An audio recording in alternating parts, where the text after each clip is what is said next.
Naku, napapagod lang sila. Pero guys, may nakikita ka bang potential leader natin sa 2028? But I'm still rooting for Lenny.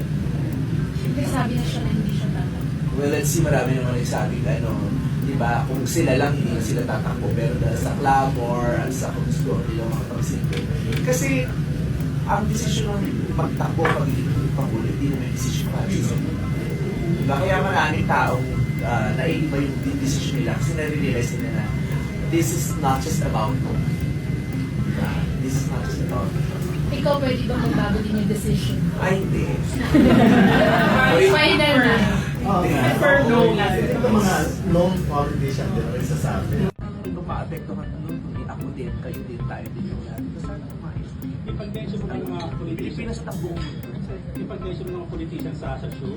Like, wala pa nagkakaroon ng problema. Pinag-report sa'yo that this is going down. Parang, di mo lang pinapansin ng mga politiko. Oh, mas busy sila sa pagkamalang sa labi.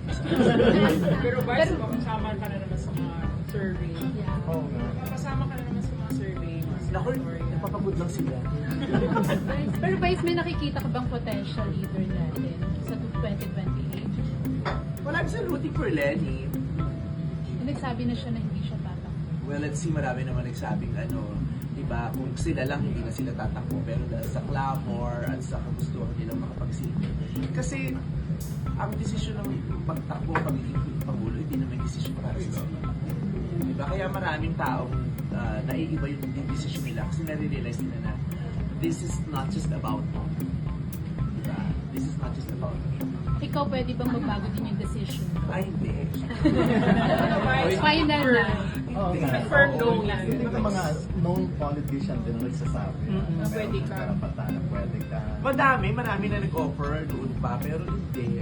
It's not my... Baka ikaw makakaayos ng bayan na ito. Hindi din. Bago na ayusin yung bayan, kain muna tayo. Ganda dito.